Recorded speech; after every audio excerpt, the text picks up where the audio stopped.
House Resolution 8800, the National Defense Authorization Act for fiscal year 2027, the House Armed Service Committee approved the bill 44 to 12 on June 4th after a 14-hour markup session involving approximately 900 amendments. The NDA is not law just yet. The committee approval is one step in a long process. From here, the bill goes to the House floor for a vote, then to the Senate, and potentially through a conference committee to reconcile differences, and then to the president's desk. So we're still in the early stages, but the committee votes matter, and here's why. First, the top line, that $1.15 trillion in defense authorization. That is a ceiling for defense spending next year. It signals sustained procurement pipeline across every defense sector. So services, supplies, construction, IT, and manufacturing. Appropriations Committee rarely authorized dramatically below the Armed Service Committee's mark. So that lets us know that there will be plenty of defense funds for new solicitations, and smart contractors will position themselves right now. The second reason is Section 801. It survived the markup. Section 801 is titled Ensuring Best Value in Procurement. What it does is codify, which means that it's making it a permanent law for restrictions on lowest price technically acceptable LPTA source selection that previous NDAA puts in place. So, like I said, LPTA stands for lowest price technically acceptable. It's a source selection approach where the government awards to the lowest price offer that simply meets the minimum technical requirements. It does not reward higher quality, better past performance, or superior technical approach. Just the cheapest option that passes wins. Best value trade-off is the alternative. Under best value, an agency can pay more for technically superior offers if the trade-off is justified. The policy tension between these two approaches has been a major acquisition fight for nearly a decade. Defense contractors have long argued that LPTA creates perverse incentives. They're saying that it drives prices down for a race to the bottom while sacrificing quality on the work that actually requires it. Section 801 will build on restrictions from the fiscal year 17 and fiscal year 19 NDAAs and amend 41 USC 152 to bar low price only decisions where higher quality proposals offer better long term value. Here's what this means for small businesses bidding on defense work. If Section 801 becomes law, agencies evaluating defense work have less justification to default to the lowest price. This means your technical quality, past performance, approach will matter as much as if not more than price. So start making sure your proposals are making the technical quality case, not just competing on price. There are a few other key provisions that survive the markup.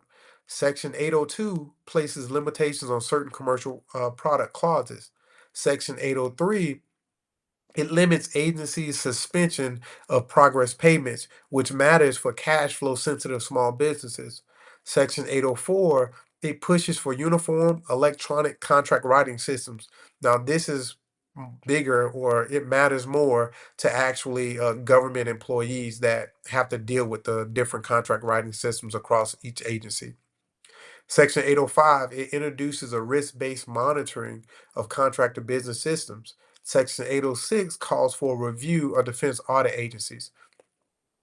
Now, progress payments mentioned in Section 803 are advance payments the government makes to contractors doing performance so they don't have to fully front the cost of a contract.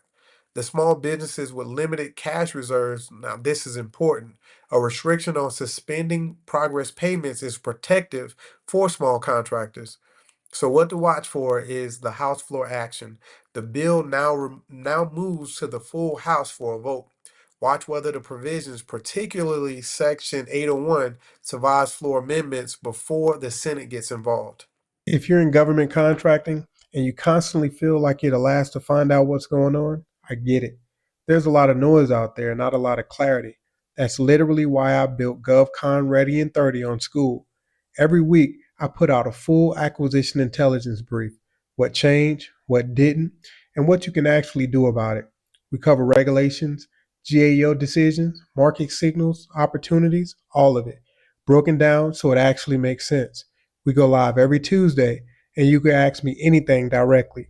It's free to join. The link's in the bio. The next one is FY2026 National Defense Authorization Act, Section 1804C, signed into law December 18th, 2025, and it takes effect June 30th, 2026. I want to put this one front and center because the deadline is close and the contractor impact is real. The TINA threshold is increasing to $10 million. TINA stands for the Truthful Cost or Pricing Data Act and is formally known and really still referred to as Truth in Negotiations Act. Most people call it, they just call it TINA.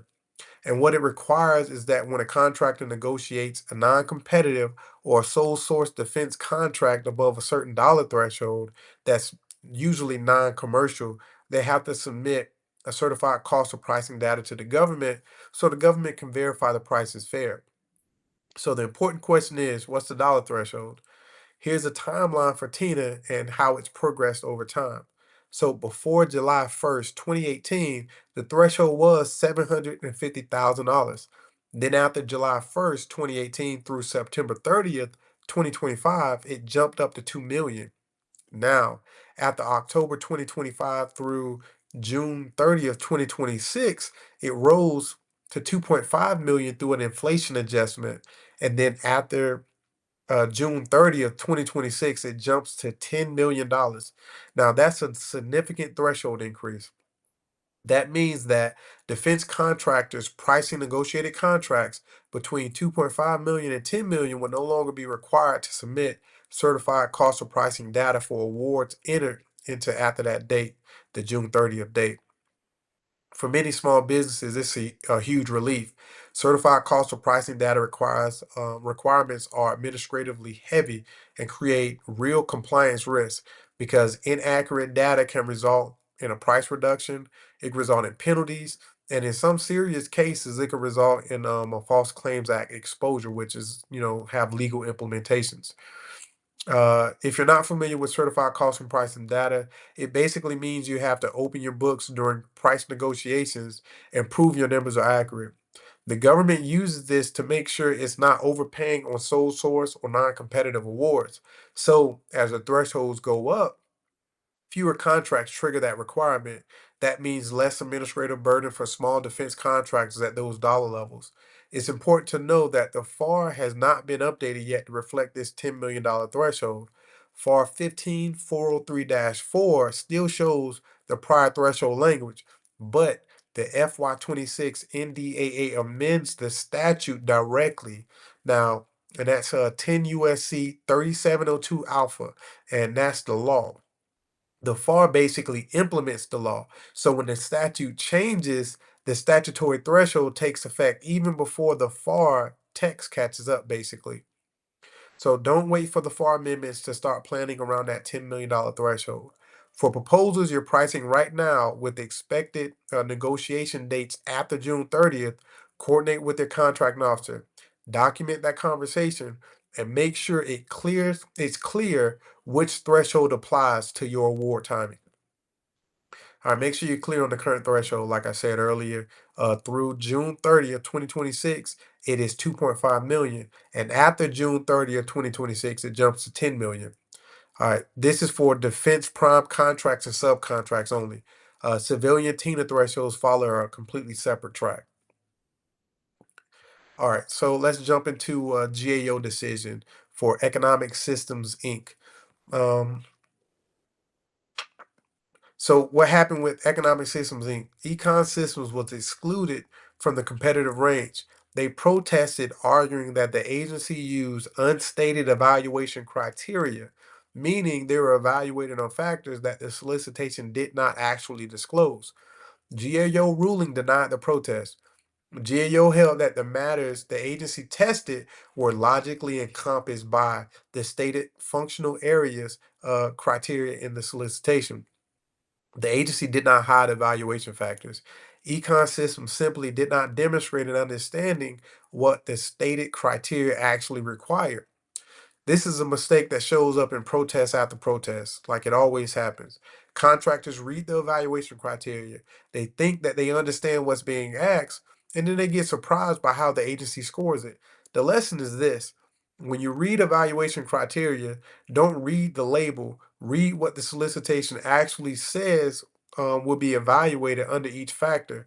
What evidence is the agency looking for?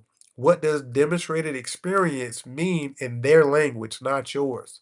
If the agency says they're evaluating functional knowledge of HR systems, and you describe your general IT background, you may have addressed the label but miss what the agency is actually looking for. For anyone preparing a proposal right now, write your technical volume as the criteria is written, not to what you think the criteria should mean. Then ask yourself, if I were the evaluator and if I only had what I wrote down here, could I score this favorably against the stated criteria? If the answer is uncertain, then you have some work to do. So make sure you're writing your proposals against what's actually listed, not based on assumptions. And if you do have assumptions, I encourage you to clearly articulate what those assumptions are in your proposal, but it's best not to have assumptions. And if you have to assume anything before that solicitation closes, make sure you contact that contracting officer for clarification. That's the brief for this week. If you found this useful, subscribe. I do this every week. And if you want the full brief, the live session, and the ability to ask me questions directly, come join us inside GovCon Ready in 30 on School. The link is in the description. I'll see you next week.